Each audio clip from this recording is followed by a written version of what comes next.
From the coast of Kenya to every corner of the nation, Mombasa Cement stands as the backbone of progress.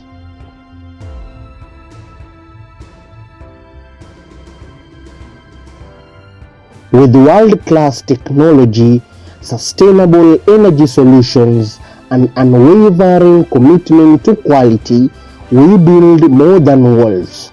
We build possibilities. Powered by renewable energy, driven by excellence, trusted by millions. Mombasa Cement, strength that builds the nation.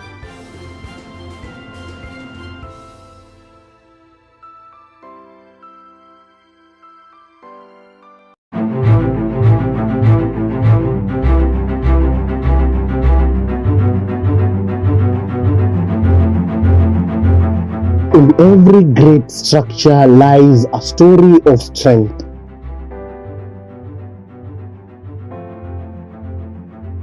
A story built on trust, innovation, and resilience.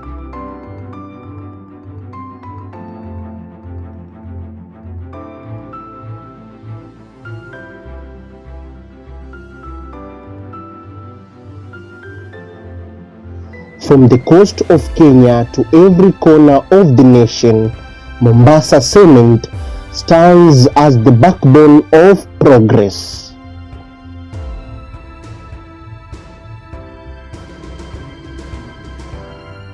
With world-class technology, sustainable energy solutions, and unwavering commitment to quality, we build more than walls. We build possibilities. Powered by renewable energy, driven by excellence, trusted by millions. Mombasa Cement, strength that builds the nation.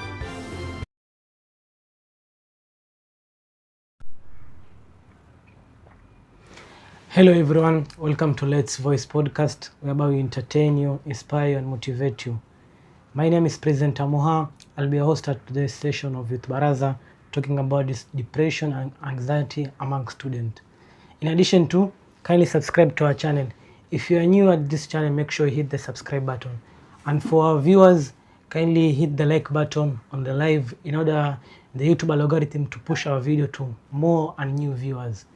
Furthermore, we do studio booking, whereby we hire our studio for different media setups, whereby we do podcasting, media, photo shoot, everything about media. So if you're interested, there's an email and number on the screen.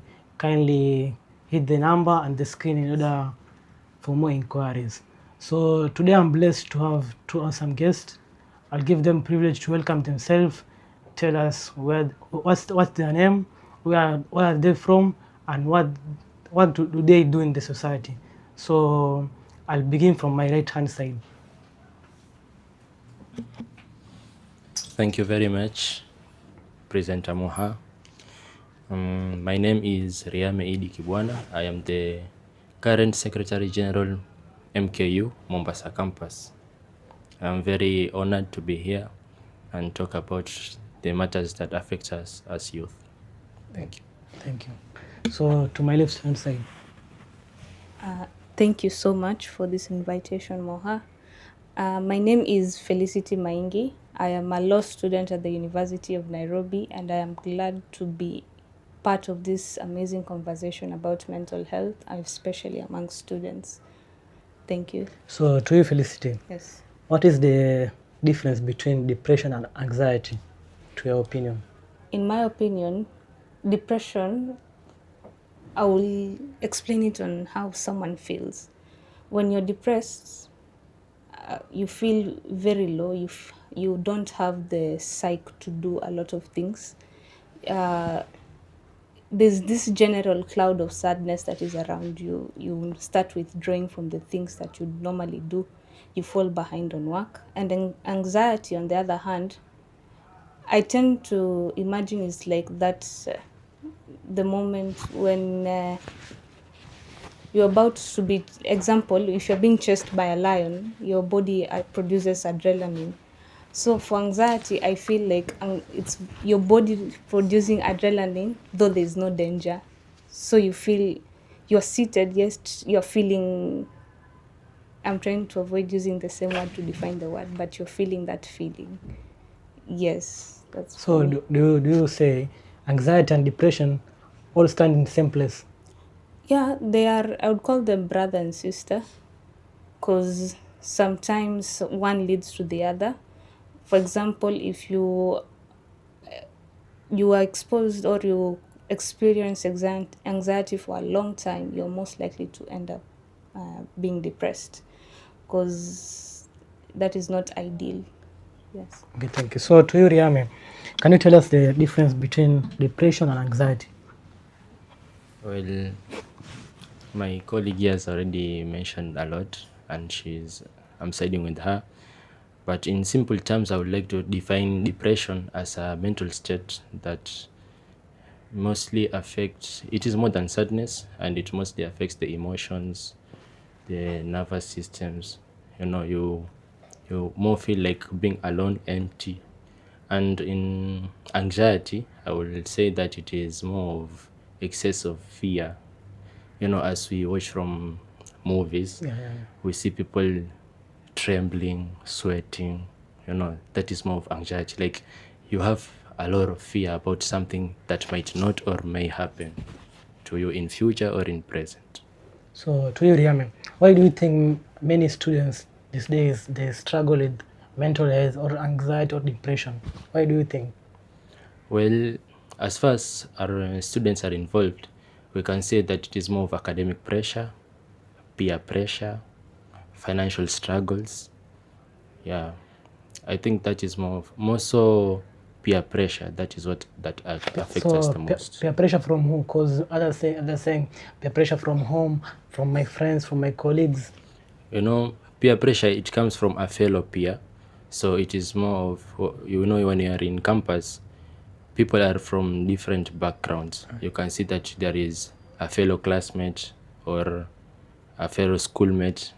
They have, like, let's say, like they have a lot of money, they have cars, they lavish their lifestyles. No, somebody now wishes to have that kind of lifestyle. No, it makes someone to feel depressed. You just isolate yourself. You say, why can't I be like them? Why can't my parents afford something like that? And it makes you feel low. And most of the time you see students, they isolate themselves. And it is a pity that nowadays we say that we call that nonchalant, but it's not. People are really depressed out here. And in the anxiety perspective, you can say that, let's say in academic performances, you fear that you might lose, or some people take studies as competition. You can see, like, let's say, for example, in Sugo, every day you score A's and I'm a D person. When we are coming to the exams, the fear creeps in. I'm like, how can I be successful as him? So that makes you feel anxiety, and it gives panic attacks. We always see, unakuta mtu atakuingia exam room hivi ameogopa, hadi sometimes anaingia exam room anatoka mbio, ameogopa. Amesoma, he has the content, but he can't deliver, he runs away. So thank you. So to you, Felicity, why do you think many students struggle with depression and anxiety? To build up on what my colleague has said, I feel like mtu akiwa campus, that's a very critical time, because ni transition period. Unatoka from being reliant on your parents na sahi unaanza kugain that kind of independence kidogo. So with that, it comes with a lot of freedom. There's some form of happiness pia, maybe sometimes unapata msendo anaanza kuishi peke yake for the first time and all that. But also it comes with a hidden pressure to, first of all, deliver academically, to deliver socially, and also economically. Vile my friend amesema, because unaona social media, kila mtu anaitana brokies, you brokies. mtu ako 23 24 ana flex na 1 million cash, you know, there's that hidden pressure of you want to get there but you don't know how to get there. So prolonged exposure to that will make you feel anxious, and in long term will make you feel depressed. About academic pressure, 844 has drilled it into us that if we don't make it in school, you will never make it in life. So ukipata mtu pengine high school alikuwa na perform, alafu anakuja kampo anaona kenyeleka anaandika kwa board, doesn't make sense at all. Sa anxiety inaanza kubuild to the point sasa una transnight the 1 week to exam. Ikifika exam room unafungua paper, your mind goes completely blank because you have been anxious. Now because of that you beat yourself up because you didn't deliver in the exam room. Before you know it, you are now depressed. Yes, that's So to you, Felicity, yeah. At what point do you think a student should look for help towards, let's say, to a therapist person? You know, that maybe he or she he has been depressed, maybe anxiety. So at what point? That's a good question, but we have to be aware that sometimes a student cannot be able to afford a therapist or a counselor. So maybe it can start by you reaching out to your friend. The moment that you see that you don't have the psyche that you used to have to do certain things. For example, kitambo, when you wake up, you immediately used to make your bed. Now, when you don't have the energy to wake up. And then when you wake up, you leave your room in a mess. That's a key indicator that if you're unable to, if you used to be neat before and then now you start leaving your things everywhere, that's a first sign. Secondly, if you don't show up the way you used to show up before, for example, let's say you used to attend classes on time, you used to be very psyched up for these things, but now hauna hiyo psych tena, that's a second indicator. Thirdly is that desire to want to isolate yourself from everyone. You just, okay, I am aware that there are some people who are introverts, like wako happy wakiwa hivyo, but kama we before ulikuwa mtu social sana, then all of a sudden these days where haupendi hizo mambo tena, that's a third indication you need to reach out for help. So I've asked you, at what point should a student look for help? Now when you start noticing those things. Okay. Yes, when you start noticing those things. Okay, thank you. So to you, Riame, so at what point should a student your colleague look for help when he or she is depressed? You know, determining something like that is very hard. Okay. Seeking for help comes with a lot of courage. You know, I can't just wake up and go to someone and tell him what I'm going through, what I'm facing. It's really tough. And we have that, I will say it is an African mentality or the norms that the society feed us. Unakuta unaambiwa wewe ni mwanaume, pambana, you know. You have to keep your problems to yourself. But seeking out for help when you feel something is not under your control, I think that is the point you have to seek for help. If you feel like something has been troubling you for maybe 2 days and you haven't found a resolution about it, just ask for help. It won't cost a thing. You'll get helped. Yeah. But as the way things are going and what I'm seeing from my fellow colleagues out there, people don't ask for help. Personally, mpaka nikuamini, nikufate, nikumbe ushauri, it's very hard. Mpaka nimekuamini sana. Hata kama you are a professional therapist, opening up to you fully, no, she has to play first the psychological tricks for me to open up. But if she doesn't, I'll just go there, tell her I have a problem, ask me what are you going through. I don't say nothing. Then I just go out, not helped. So do you think looking for help, you should look for a therapist, ama your colleague, ama your friends, ama your parents? Well, parents I won't recommend. Because some other people, they go to the parents for help. I won't recommend parents. Let's say you come from a humble background. the pressure you are getting is financially supported. The motive is financial. You follow your parent and tell you that, oh, my friends have cars, I also want a car. How will they help you? They won't.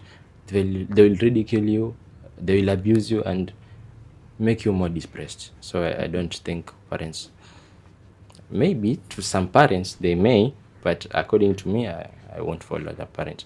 I will just say you follow someone whom you really trust. And so far I am a Muslim, I would recommend you turn back to God. According to me, I don't know about the other person. Even in the Quran, the God says, "Do not despair. I am there." So you just pray to rakazas, to ask God to guide you, and everything will work out. Yeah. Okay, thank you. So to you, Felicity, what are the main common signs for depression among students? Main common signs of depression among students is, as I said earlier, for example, if someone used to be very neat, in my observation, from what I've observed, if someone used to be very neat, then all of a sudden they stopped caring about their grooming. That's the first indicator. Secondly, if someone used to be very social, and then all of a sudden they want to withdraw from everyone, that's another indicator. Thirdly, if they don't have the psyche to do a lot of things, especially important things, example, come attending classes or showing up for cats. Unapata mtu alikwambia I overslept for my cat, na see it happened more than once. That's also a third indicator. Yes. Okay, so thank you. So to you, Riame, what do you think are the main common signs of depression among students or your colleagues? Well, the most common, I think it is solitude. That is the most common. And also feeling what do they call this? You don't used to do, like the things you used to do, you don't do. Yeah. You sleep a lot, you sleep less. Those are the common signs. You can see in a university setup, you might find someone ameenda tu hapo rooftop. He just looks at the surroundings. You may admire him and say that maybe they're just enjoying the view, but deep down they're going through something. Some people say, like when I was back in high school, people used to call some other people's killers, like this guy just like sleeping. Yeah. But you don't know what he's going through. Yeah. So before he did not used to sleep that much, but nowadays he is sleeping. Why? Because he is trying to run away from the pain that he feels. Sometimes some people just don't sleep at all. They just stay awake the whole night. Why? Because their minds are constantly thinking, running, like they can't find peace to sleep. I think that is the... So to you there. So do you think isolating yourself towards your friends, colleague, maybe going somewhere sleeping, is it good to you? To me, it is not, because frowning and isolating myself won't help me solve the problem. Okay. Reaching out is what will help me. You're told if you want to remove the depression away from you, exercise, walk, have a walk. If you can't travel, just like engage yourself with things. Finally, you will relieve that depression in you. But isolating yourself, that's a big no. It can't help you at all. And it may also lead to having you like suicide. It may, and we also see that in our universities, where you just wake up and hear someone throw himself from the hostel from the top most flat to down and is dead. You ask about what was wrong with him, academic pressure, or his girlfriend cheated on him. Those are some of the things that... But I would really recommend, talk to someone. Find someone you really trust and who can keep your information safe with him, and maybe he might help you. So to you, Riame, yeah. What do you think are the main common signs of anxieties whereby students usually ignore? the main common, but usually many students, when they see coming, they ignore it. Anxiety. So in many cases, I mostly see it when we are entering the exams. You see someone shaking, some of them sweating. Some of them, if you want to go to talk to them, they don't want to associate with you at all. Yeah, that's true. Those are panic attacks. You find someone, he has a running stomach all of a sudden. That's anxiety. So those are the common signs. Now, maybe if you find someone experiencing that kind of thing, just go comfort them, tell them all is well, give them hope that they will succeed in such a thing. Yeah. And if you can't, I recommend that you go to someone who can help them. Explain that person to go talk to them. If it's a teacher, tell a teacher. I also remember when I was doing my my KCPE, my first ever exam, I was really down. I was shaking, like I was feeling cold. I remember the teachers surrounding me, comforting me. This is just a normal exam. You will make it, And after I entered it with the confidence, everything worked out well. And do you think anxiety can destroy someone's self-esteem? Yeah, it can, but it depends what kind of anxiety. We are men. When you want to approach a lady, you have to be courageous enough. Yeah. So now you may gather the courage, you want to go, but when you are close to her, a panic attacks catches you. You lack words. Yeah, you just can't reach there. Now if you can't reach there, then the woman sees you. Hey, what kind of man are you? You can't even stand up well and speak to me. She loses your self-esteem. You are going to an exam. You want to enter, then you're shaking, you're sweating. Then a friend of ujamaa kusoma kote alafu kumbe hata uwezani wabaika nini, your self-esteem goes down. Yeah, that's it. It can lower your self-esteem. Okay, thank you. So to you, Felicity, can stress from school bring depression to student or anxiety? That's a good question, because my personal belief is that a certain amount of stress is good, because it allows you to function, in the sense that if you didn't have stress, let's say if I don't submit the cut before the deadline, would you ever submit it? That's why I say a certain amount of stress is good. But now when it becomes overboard, now that's when the anxiety will start creeping in, because if you're stressed, your mind starts overworking. You're constantly overworking. I don't know if you've ever experienced it. Unafikiria kitu, it's making you so stressed to the point you're getting a headache. That can happen. And if you get stressed to that point, you start overthinking everything, and that overthinking now starts inducing anxiety. So what's your solution about being stressed from school, having depression, having anxiety from your colleagues? What is the solution about students? Because maybe there's some students who are watching you and they need the solution. My solution is that you should be intentional about identify what gives you stress. For example, if what gives you stress is your academics, let's say exams gives you stress. Why does it give you stress?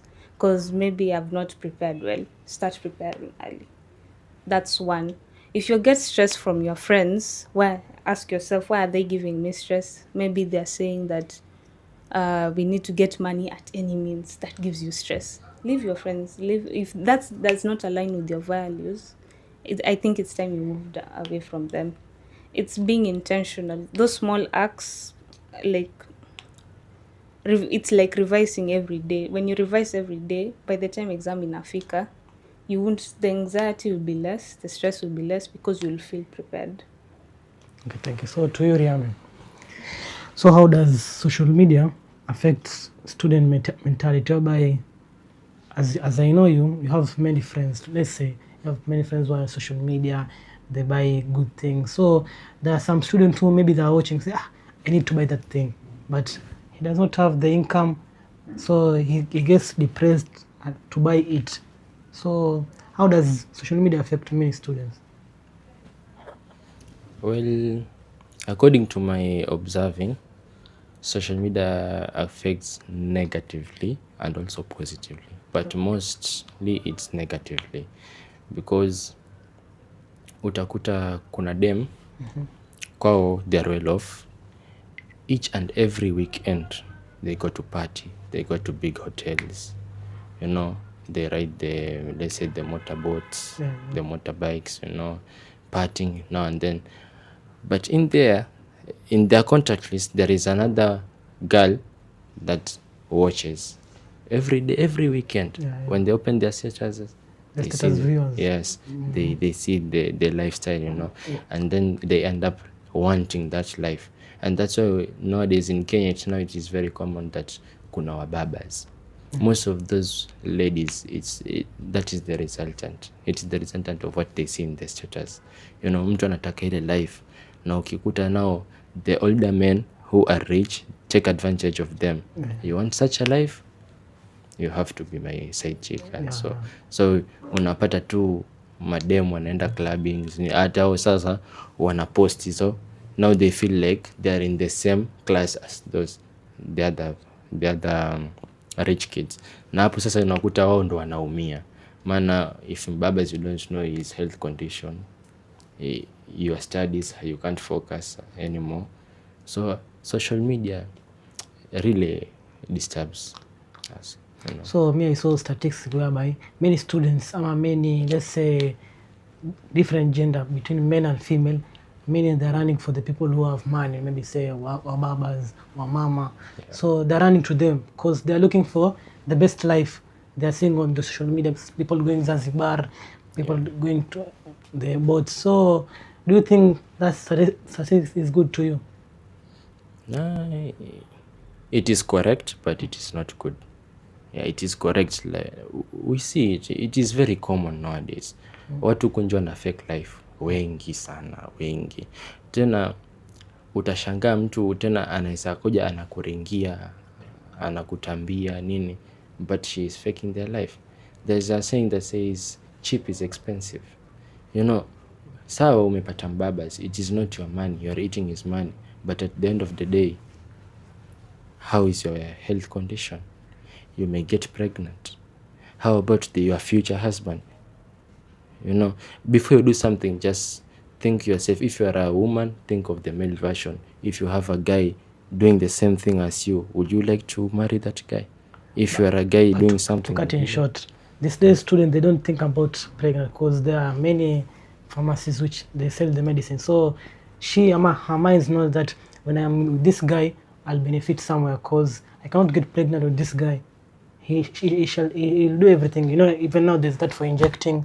He shall do everything, but in other side, he's affecting someone's student who is watching her or him on the status. So me, I feel sometimes it becomes negative to some students because when he or she watches, they say, I want this life, but he or she does not know what this girl is passing on.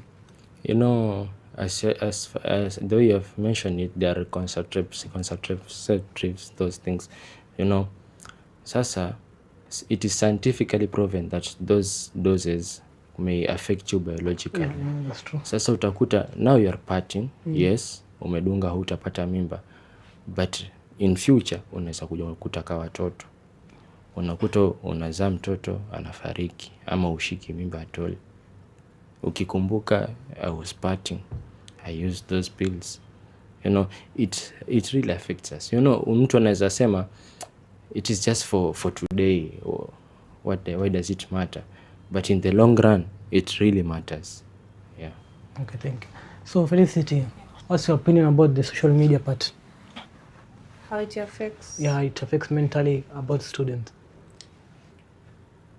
My personal opinion is that how you choose to interpret things is completely up to you. Juu kuna mtu anasema me I'm just posting, na post tu, si ati na post ku-influence mtu, na post tu, hii ni maisha yangu na post. But if you choose to interpret it as you start getting pressure that I need to start living this life, you don't know the background story. you don't know what this person had to go through. Ama labda hizo ni pesa zake, by the way. Maybe they are a bit older, they got a nice job, thank God. Now they're able to live such a life, go to yachts, partying and everything. But now for you, if you decide that this will be the thing that will give me pressure, I think it's up down to an individual. Personally, I believe that you should do grounding techniques, that you should remind yourself that hii ni maisha yake, yangu bado. Unaona? Kama unataka kufika hapo, work towards it. Don't take shortcuts. There's a saying that shortcuts always they always end in long cuts. Yeah. So to you Felicity, why do you think many students fear opening up for mental health? Maybe they have some issues on their life. Why do you think they fear? The fear of being perceived. They fear being perceived. It's always that. Unaona huu mtuse atanionaje.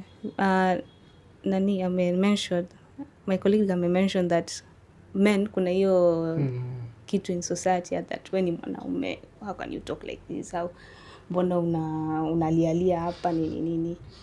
You see, it comes down to the fear of perception, or nikimwambia huyu, what will they think of me? Ama it all comes down to the fear of perception. Sometimes life inaweza kusukuma to the point you stop caring what people think about you.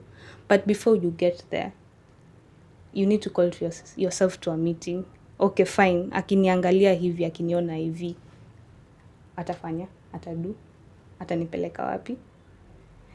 Yeah. Okay, because at the end of the day, ni mimi ndo nasuffer, si yeye. Thank you. So my director is telling me we go for a short break, whereby this video is probably sponsored by Mombasa Cement. Kindly watch the advert above and support them. Built on trust, innovation, and resilience.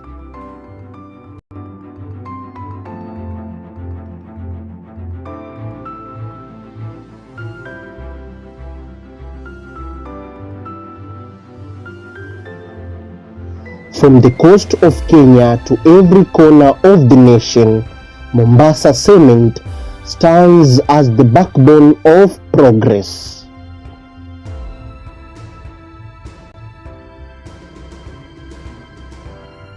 With world-class technology, sustainable energy solutions, and unwavering commitment to quality, we build more than walls. We build possibilities. Powered by renewable energy, driven by excellence, trusted by millions. Mombasa Cement, strength that builds the nation.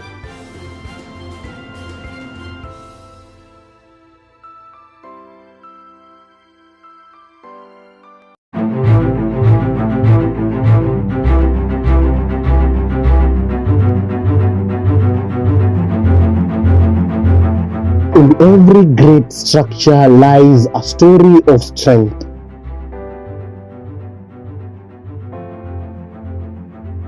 A story built on trust, innovation, and resilience.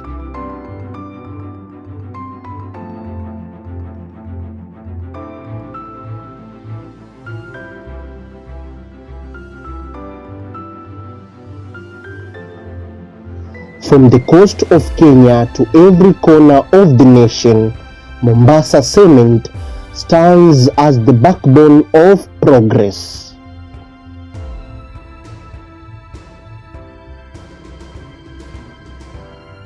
With world-class technology, sustainable energy solutions, and unwavering commitment to quality, we build more than walls. We build possibilities. Powered by renewable energy, driven by excellence, trusted by millions. Mombasa Cement, strength that builds the nation.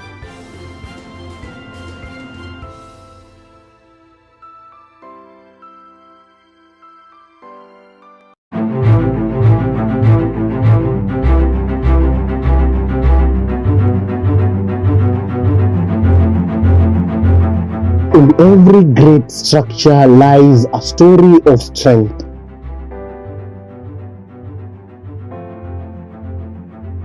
A story built on trust, innovation, and resilience.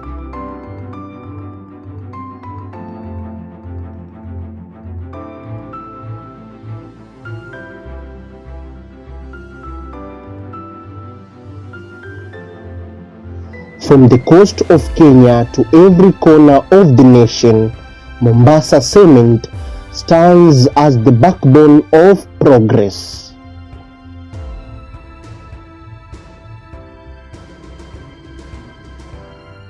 With world-class technology, sustainable energy solutions, and unwavering commitment to quality, we build more than walls, we build possibilities.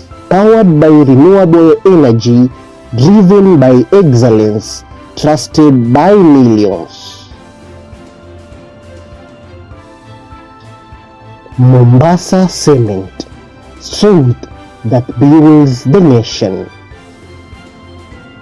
Driven by excellence, trusted by millions.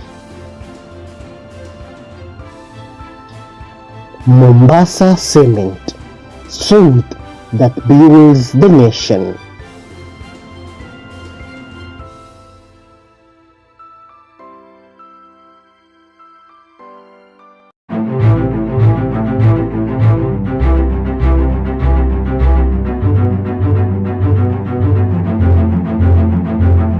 In every great structure lies a story of strength.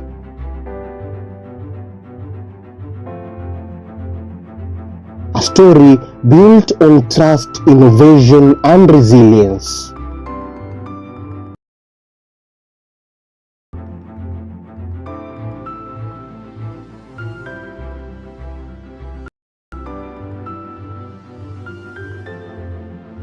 From the coast of Kenya to every corner of the nation, Mombasa Cement stands as the backbone of progress.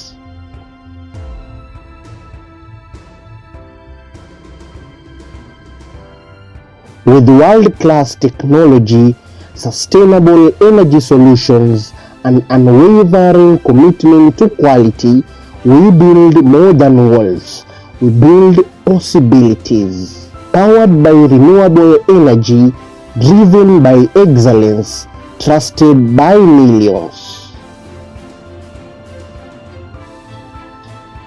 Mombasa Cement, strength that builds the nation.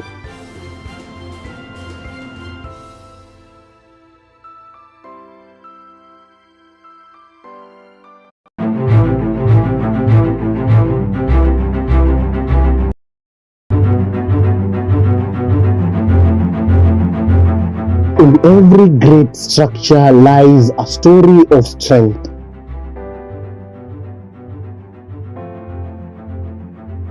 A story built on trust, innovation, and resilience.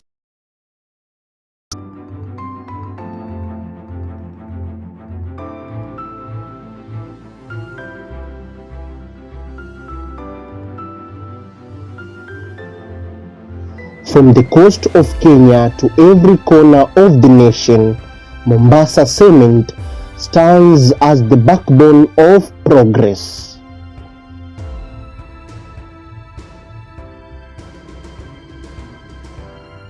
With world-class technology, sustainable energy solutions, and unwavering commitment to quality, we build more than walls, we build possibilities. Powered by renewable energy, driven by excellence, trusted by millions. Mombasa Cement, strength that builds the nation.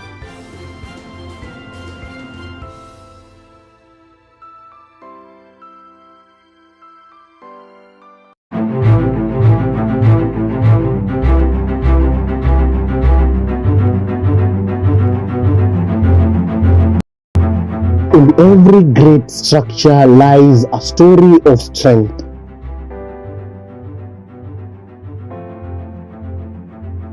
story built on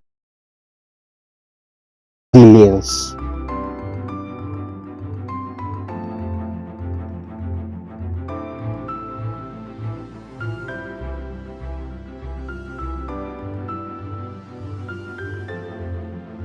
From the coast of Kenya to every corner of the nation, Mombasa Cement stands as the backbone of progress.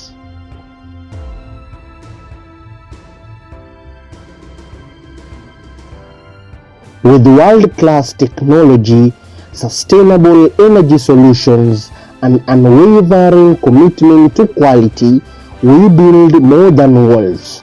We build possibilities. Powered by renewable energy, driven by excellence, trusted by millions. Mombasa Cement, strength that builds the nation.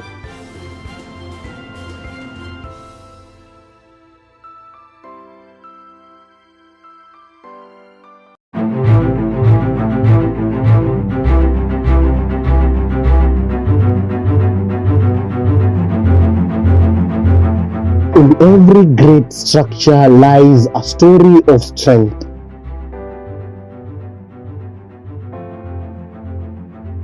A story built on trust, innovation, and resilience.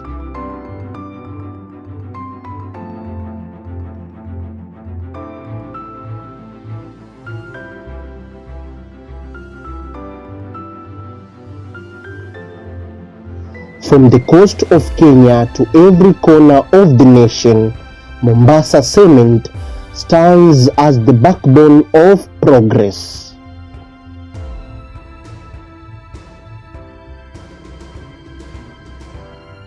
With world-class technology, sustainable energy solutions, and unwavering commitment to quality, we build more than walls.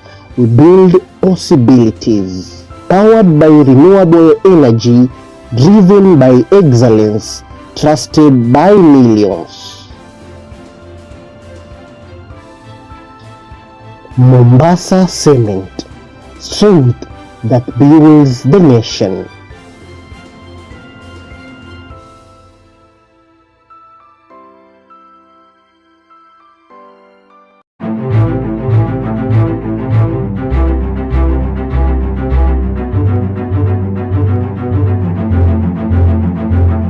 In every great structure lies a story of strength.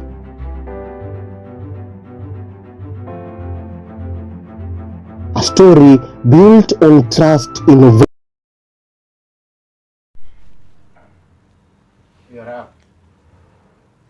So we are back after life. So to you, Felicity, how does academic pressure affect students emotionally?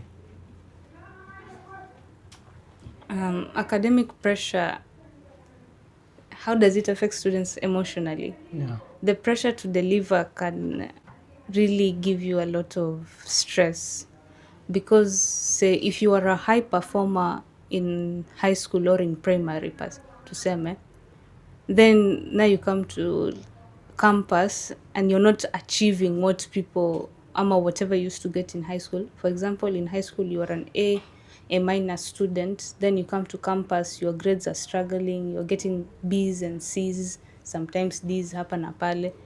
That really takes a toll on you a lot, and your parents start asking you what's happening.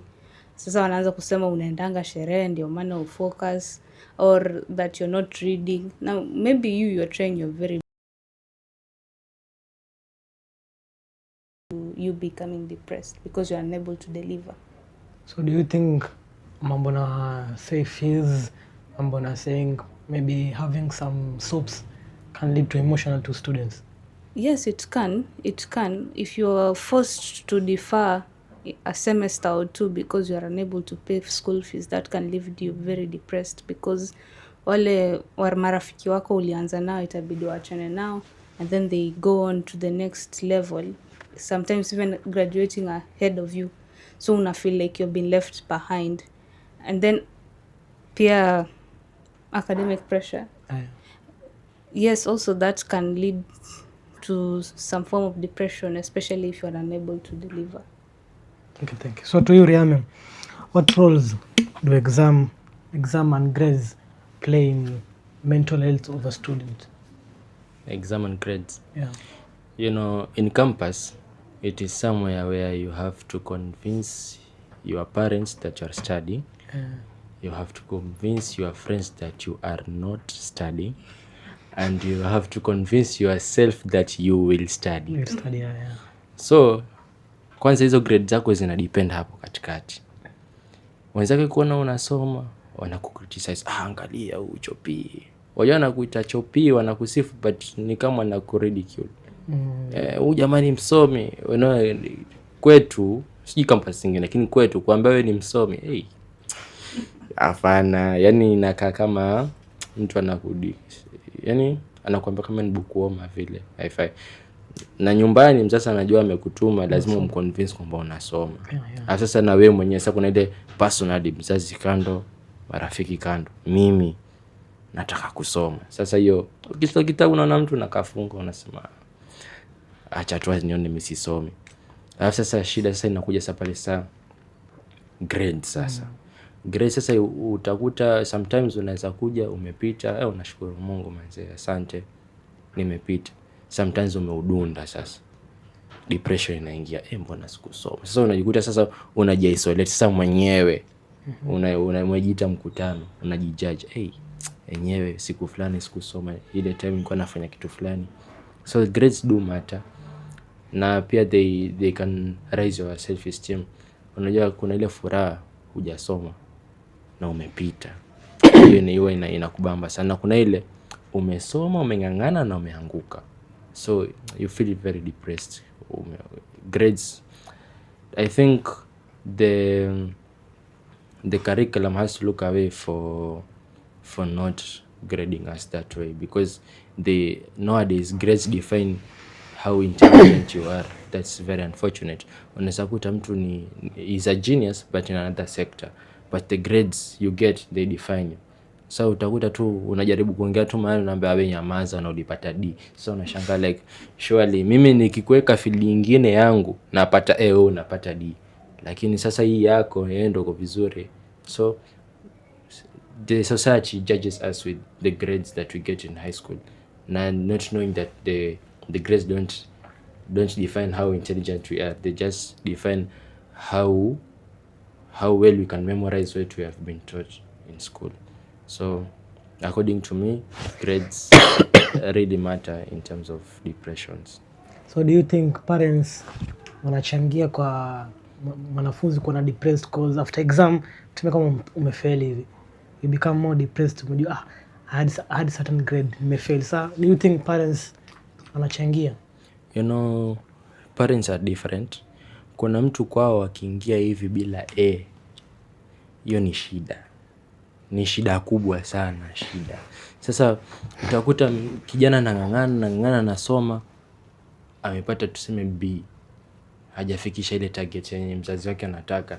Hajafika nyumbani lakini tayari anaanza kuwaza, mzazi lata nitukana, mzazi lata nifanya hivi. Unafika nyumbani, leta result, ukionyeshana umepata B, unatukanwa.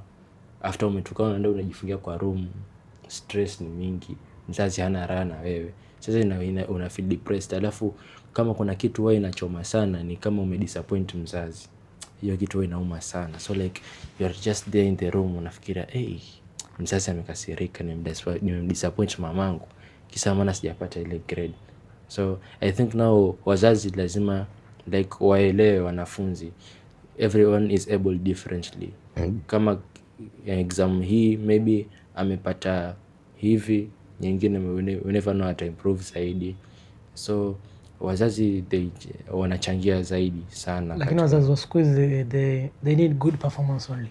Hata you don't need to fail. They only need good performance on the table. Wajua shida ya nchi yetu, we live in a society where the grades define your future. So inaaminika wewe kama ulifail school wewe ndio hivyo. Si kama tuseme like the western countries where mtoto akikuwa tu mkubwa naona masomo imekataa unaingizwa kwa mpira. Mpira imekataa unaingizwa kwa art hivyo. Lakini in Kenya you have to struggle. Kama wewe ni engineering, kitabu mpaka mwisho. That's why unakuta hata watu wanatoka university lakini they don't have the hands-on experience kwa hiyo job. Mtu ako na A lakini bado ni mjinga. Unaweza kuta hadi sometimes back in high school unakuta tu mwalimu anakuongelesha, unajaribu kureason naye hataki kuelewa. Mpaka unashangaa, hii degree alipata vipi na something very easy kureason na mimi inashindwa. So yeye kwa kile yake anajiona iko sawa. Kwa sababu anataka kutambia nilipata A, niko na degree, utaniambia nini? But in real sense he's still dumb. Hivyo sasa. So thank you. So to Felicity, ukisikiza point zake amesema kuhusu na failure. So to you nikuulize, maybe can poor performance lead to mental health to student ama the people who are studying in school? Yeah. It depends on the student.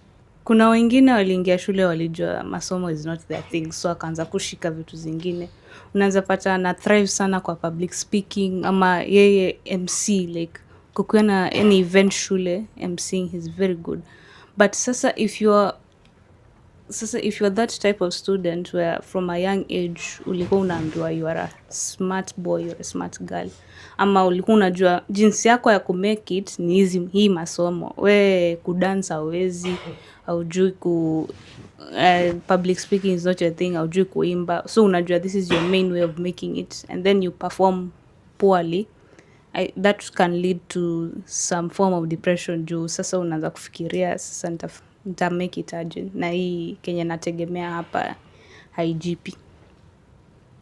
So do you think kwamba hiyo failure ina lead to depression? Because mtu mwingine anaweza kuwa na failure but kwa vizuri ambao wewe nilete tu karatasi, I need the papers only, I'll give you the work. Alafu kuna mwingine mama akipata amefeli amepata D, akipeleka kwa namba, kumbe tuliuza ng'ombe, kupeleka ng'ombe shuleni. Yeah. Sasa ndio hivyo, people are different. So do you think bado inachangia? Inavari na mwanafunzi. Inavari sana na mwanafunzi. But my personal opinion is that pressure ya mzazi haifai kuwa the thing that is keeping you in school. It should be you keeping you in school. Maybe pressure ya mzazi could have worked in primary and in high school, but in campus you should be, because umeenda kufanya, you should be doing it for yourself, because now this is now your future in your hands. Juu degree ni wendo utaitumia, si mzazi. Okay, thank you. So to you, Riame, how do students balance their studies and their personal life? Because kuna wengine hawezi balance. Mwingine atashughulika sana na personal life. Akisikia kama kuna gig fulani anaenda, masomo anaachana. Kuna mwingine atabalance sana masomo, hii personal life ataachana. So how do students balance it? Well, balancing your campus life, kwanza mimi naona kwanza huo inaanza nyumbani. Unaambiwa charity begins at home. Sasa if umekuzwa katika culture ya kujifikiria na kujitafuta, I think it will be more of personal life than campus life, yeah, masomo life, that kind. Na kama wewe ni mtu ambaye ulikuwa programmed, toka utotoni, nenda shule, fanya homework, nenda shule, fanya homework, wewe nayo hii side nyingine itakuacha. That's why unaona watu wengi huwa wanapotea wakikuja campus, kwa sababu like mtu umekuzwa since huko hujui kitu inaitwa sherehe. Unaingia campus hivi you are free. Unapatana na rafiki anakuintroduce kwa masherehe, unajisahau. Sasa mtu ukishaonja sherehe tu hivi, that's the end of you. Na kuna wale ambao since wamekuwa wazazi like wamewacha tu hapo, nataka kwenda sherehe, enda, lakini usijisahau masomo. So wakikuja campus wanajitambua, sherehe from Friday, ikifika Monday ni kitabu. So balancing depends with the way umekuzwa na maybe your personal values, like the way you value yourself, like how you know what you want. Na kuna watu wengine tunawashuhudia sana kwa campus na mtu anafanya kazi, unashangaa how does he manage? It's just how you are raised and such. Lakini mostly huwa naona wenye huwa wanafanya kazi na wakisoma huwa ni watu ambao ni watu wazima, watu wanajielewa. Napo pia watu wafaa pia waelewe. Utakuwa uko darasani unafanya kozi yako ya degree, kumbe unasoma na mtu wako 40 years, hapo mtu ako 30, you are still in your early 20s, you can't compete with that person. Sasa wewe unataka kusema mimi pia nataka kazi na nisome, mtu fulani anafanya, but you don't know yeye ni mzee, ako na experience, like anajua venye ana balance. Kuna watu wengine hawasomi complete, hadi sometimes unaisaikia hivi campus, mtu hujamuona class lakini unamwona cut, na after cut ndio hivyo amepotea, unamwona kashtu. Like kuna mtu mwingine anakuambia karatasi haisaidii, these papers anipeleki mahali, I should focus with my personal life, work, then maybe siku hii dunia saa hii kwamba everything is about money. Ukitoa pesa kile kitu unasaidiwa. Well, a person who says that, mimi nitasema ni mwongo. Maana kama karatasi si muhimu kwako, unafanya nini shule? Kama huna haja, baki nyumbani, focus more on your job, usikuje shule. Lakini anakuja shule, anajua hii karatasi na umuhimu gani. Hata kama hafocus sana, lakini anajua hii karatasi itamsaidia mahali. So hao ndo watu ambao tunaita ni fake friends, wala watu ambao wanakupoteza. Kwa sababu sawa, wewe masomo si muhimu, wewe unafanya nini shule? Hiyo muhimu kwako, ungeenda ukaput your full effort huko, uka succeed huko. So like watu pia campus wengi huwa tunadanganyana. Pale nikakwambia you have to convince your friends that you are not studying. So, unaona uko kwa sako, mimi sisomi na napita, mimi sisomi masomo na nini. But deep down mtu anajijua mwenyewe hii karatasi kunahitaji kwa sababu kuna mali fulani, kama kampuni fulani najua nikienda nitapata job, ama nyumbani kwetu kuna mtu anajua kitu fulani, ama kuna connection fulani, nikipata hii karatasi ndo nitapata job mahali fulani hivyo. So watu tusidanganyane, ati just know yourself, keep a calm mind and you will go find this life. Okay, thank you. So to you, Felicity, what advice will you give to a student who is overwhelmed, he has a lot of thoughts in mind about his life, academic? What advice could you give to him? My advice to that student is to take it one day at a time. Hakuna haraka, you are still young, especially for those people like this is your first degree, you are 20 something years old, ndio umeanza campus. Take it one day at a time. Kama ni academics, focus on that. Like maisha is in seasons. I believe maisha is in seasons. Kuna time ya ku reap, there's a time to sow, and there's a time to harvest, like na kuplow and all that. So kama uko season ya kusow, just do it. Usianze kufikiria kuhusu harvesting na bado hujapalilia. That's my advice to you. So to you, Bado, how do you think friendship and relationship affect mental health of someone? Maybe he gets depressed about when saying, say like me, maybe nikipost kitu fulani about relationship friendship. How do you think it affects the students? There's this saying inasema, show me your friends and I'll tell you who you are. If your friends are the type how can I say, let's say they don't align with your values, and constantly, let's say wewe si mtu wa sherehe tuseme, now your friends ni watu kila weekend hawezi wapata home, and they are pressuring you to go out. Na wanasema kama huwezi enda out na sisi will cut you off. Kama hiyo kitu inakupea pressure, I honestly believe, and you don't want to compromise on that, achana tu now. A relationship? Na relationships, love has a tendency of making people blind. That one I'll tell you. Because there's someone anaweza post Kodiani with her partner, mwingine akapost kwa Zanzibar, so anaweza pata depressed akiwatch ama there's something that partner wangu ampeleki Zanzibar. Be aware of your reality. Kama partner wako ni comrade ako 20 years old, na expect atoe pesa ya kwenda Zanzibar wapi? Honestly speaking, I think also that is a bit of fault to us ladies. Juu mnaekea mtu wako 20 something, 21, 22 ati my man should be able to send 5k a month, ama ati afanye kazi anategemea mzazi. Ati anafaa kunipeleka holiday sijui Diani sijui nini. Like you have to be aware of your reality. Sasa utafanya kijana akufe na depression. Juu anasema you start saying my man doesn't love me, and he's just your age mate ama amekushinda na mwaka mmoja mbili. It doesn't make sense. So thank you. So to you Riame, can loneliness cause depression among students? Loneliness. Kwanza we have to know ni kitu gani imekupelekea mpaka ukuwe lonely. Sasa mimi on my definition of loneliness, mtu anakuwa lonely if ameacha kufanya kitu chenye amekuwa akifanya. You don't expect me to be lonely if since nimekuja campus I'm always alone. Unaona nimeketi tu peke yangu nafanya vitu zangu mwenyewe. Maybe I enjoy being like that. I'm an introvert. You can't call that lonely. But if nimekuwa niko na dem, kila siku tunashikana mikono, tunatembea huku na huku, then unipate siko na yeye, ama ujue maybe tulikosana alafu unaniona niko peke yangu, loneliness hapo ina affect. So first you have to know the root cause of that loneliness. Mtu anaweza kuwa ni academic stress, academic pressure, financial stresses, ama ni maybe ametukanwa huko pia ametoka, ndio inafanya kuwa depressed. So loneliness really affects the depression rate in the campus. So bado kwako tu, there's a time which you're talking ukasema kwamba mambo na isolation, mambo na kuignore.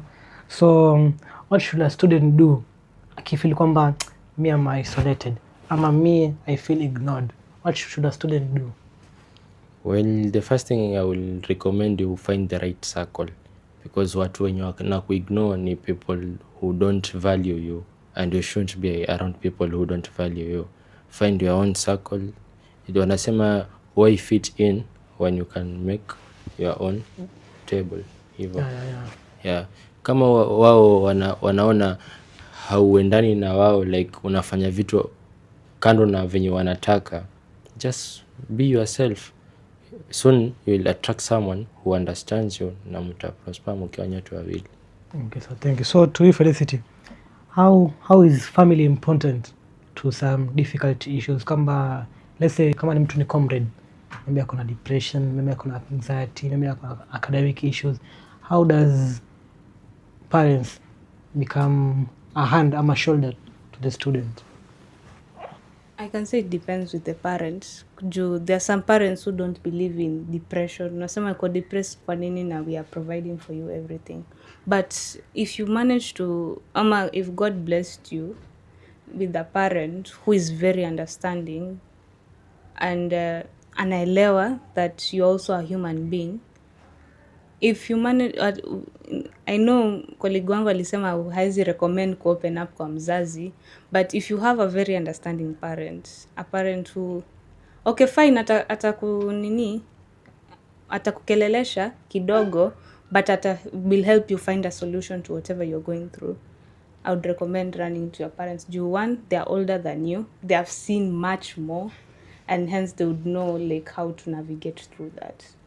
So to you bado hapo, have you ever witnessed a student who is struggling with anxiety ama depression silently? Have you ever witnessed? Yes, I have. School ama outside the school? Outside the school lakini, but I have seen hapa ni huku Mombasa lakini, but nimeona. Yeah. How was it? It's very subtle.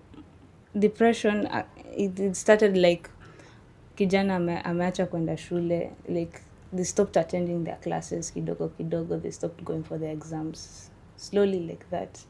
And kumbe the person was depressed because of some family issues. Yeah. Okay, so thank you. So to you Riame, why do some students hide their pain with smile? Mtu akianza kuambia Riame uko poa, mimi niko poa, smile, but you have some pain, kama kuna depression flani, it's hunting you, mimi academic umefeli, there's some other things which are hunting you, so but you're hiding with smile. Well, you hide your problems kutumia smile because tuseme nimeachwa. I just give an example, nimeachwa. Ndio mwangu nimeenda mimi sikutaki, yeye amenitema, anitaki. If I cry, I am a simp. Sawa? Yeah. If I frown, it's a win to her. It's a win to her, yeah. Maana anasema nimemanage kumuumiza, ataenda hata brag uko nje. So I have to smile. Nikismile yeye ataanza kudoubt, kwa nini mseto wa kitambo kwa nipendi? You know, it's a win to you but you are hurting. Nimetoka, nimekuja nikakueleza Sugu, haikuhusu. Bana ndio Mungu ameniacha. Wewe utaniambia nini? Wewe kwenda huko na mambo yako na mapenzi. But you feel kama mimi naweza kusaidia, ndio maana kuja kuniambia. Yeah, maybe I just want someone to talk to, ni release. Lakini sasa mimi nimekufuata naambia wewe kwenda huko. Mimi kwanza mtu personally like kuna vitu havinihusu, like unakuja dem wangu amenifanyia hivi. Bro. Yani usiwaje how? Mimi nikusaidie nini? Sawa amekuwa. Mimi nitakwambia tu bro, just move on, tafuta dem mwingine. Wewe utaniambia lakini nampenda. Sasa nataka tu argue. Na mimi nakupea the best solution. Ushaona? Sasa hiding your pain with a smile, mimi personally I recommend it because inaonyesha you are strong enough. You know, if you bear all that burden. But usibaki tu hivyo. Tafuta mtu mwenye unaamini, kama ni therapist, kama ni best yako wa kitambo, umfuate umuongeleshe, at least you ease the pain. Ama I would really recommend crying but not in front of people.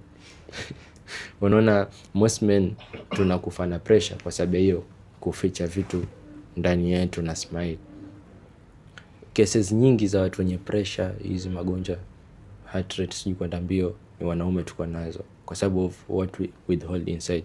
So mimi nina recommend, umeacha na demu wako, smile huko nje, fanya act normal, lakini ukirudi nyumbani funika pilo, lia toyo uchungu yote, then you just be fine. After umelia, umerelease, hadi hata unaweza kama na wewe dem tena life and usi feel kitu tu, you just be like that. Yeah. So as we're winding up, yeah, I have some funny questions. Like two for each of you. So to you Riame, have you ever opened a book and immediately fell asleep? Imeitendeka sana. Kwanza nikiwa high school. Kuna hii kitabu ilikuwa inaitwa Chozi la Heri. Ile storybook. Yeah. Nafungua mimi nimeenda. Sometimes unafungua tu hivi unataka kusoma, uko psych chafu, unataka kufungua unataka kusoma. Unaishanga tu umeweza kuiona tu ghafla. So it happens. So swali nyingine, why do students remember many ile zile nyimbo wanazikumbuka sana kuliko zile notes ambazo wameandika? Well, as far as I know, tulipokuwa high school tulifundishwa kuhusu poetry. Kuna vitu inaitwa consonants, assonance, repetition, hizo vitu. Sasa huwezi expect notes za shule zijiregelee kama lyrics. Unajua lyrics unaweza kuta mtu ameshika beat, kuna beat masomo zina. Like mwingine anashika nyimbo nzima, lakini notes hata ameandika ingine azishika. Yeah, because kuna hiyo the aspect of entertainment ndani yake. Maneno yanajirudia. Ushaona sasa ile na kabit na hata kama nyimbo hujui lyrics ukaimba tu kale kabit ndio huwa anajua hiyo ngoma. Kumbe wewe ni mtu tu hujui kitu. Lakini masomo aina kama yezi ingia yes. So thank you. So to you Felicity, which sentence scares the students more? Cut next week, see me after the class, your results are out. Your results are out. Why? Hiyo kitu kama ulikuwa mahali you're having fun, uone hiyo notification unasikia kizunguzungu. I don't know why. Sijaelewa by the way. Sijaelewa. Ukisikia results alafu upate umefeli. Outing inaisha hapo, unaenda home. Okay, so swali ya pili, which is more stressful, exam, relationship or group work? Group work. Especially ukiwa na group ambayo haongei wala wafanyi kazi. It means now it is you now to start doing the work. So exams, there's no stress? Exams naweza sema ukianza kuprepare 1 month tu utakuwa sawa. Group work unapewa deadline ya 1 week. The work is meant to be done by 11 people. But of the 11 people, only 1 or 2 people are active. Relationship? No, wezi fanya hiyo. Relationship, I think it's up to it depends. It depends with the person. Okay, so thank you. So as we're ending the show, you can watch the camera. Give us your parting in short. Tell us there are people who are watching you, and they need some solution about depression and anxieties, and they need some feedback. What have you gained on this session? So give them parting shot. Tell us where I can get you, your social media handles as we finish. Okay. This conversation has been very insightful. Nimepata ku get perspective ya Riama, right? Rihanna. That's pole. Ni vile sitaki kusema Piriton. Okay, fine, Piriton pia. Nimepata perspective yake and of a different school especially. For us, lakini, there's something I wanted to say. For us, kuwa msomi is good actually. Kuitwa msomi ni poa. Shule yenyu? For specific our course. Okay. Our course, we know, mtu akikwambia hajasoma, you know automatically umsena kudanganya. So my part in short is that these conversations are very important because they really sensitize people about the realities of mental health, especially upper campus. I wish we could have more and more and more of these conversations. As for my social media handles, you can find me on Instagram at @therealmaingi. Yes. Thank you. Thank you. So to you, Riam, as we're ending up, there are people who are watching you there. There is some advice about depression, anxiety. There's someone who is anapitia kitu fulani. Unajua inasemekana kwamba kitu ambacho unaongea, there's someone who is passing anakipitia. So there's someone who is watching there. Maybe give her some advice ama him, and also give us your parting in short and tell us where we can get you. Well, to the one who is watching, I hope umejifunza mengi kutoka na chenye tumesema hapa, na advice kubwa mimi naweza nikakupatia maybe ni always have a clear head. Usifate maneno ya mbogi ikisema hivi wejiweke tu kando. Angalia, is it really aligning with my values? Ama the big question you should ask yourself, what is it in it for me? So how will it benefit me? Something like that, you know. And I hope it'll be in a good spot. Alafu another thing, don't like always ask for help. Kama uko na shida yoyote, just reach out for help. Mimi mkitaka kunipata Instagram najiita Mr_Piriton, ama kama unaweza kuja hapo MKU Mombasa campus, ulizia tu Piriton, you can find me there. Okay, thank you.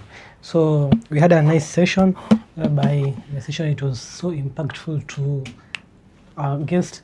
So to our viewers, kindly watch the video.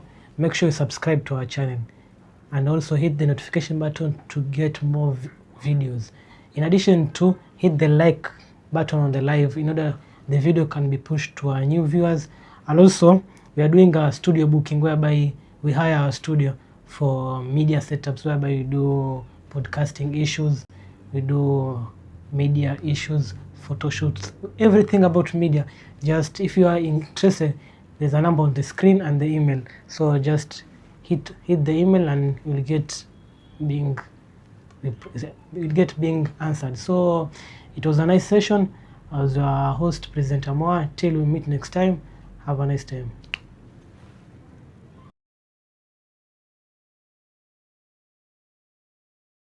Lies a story of strength.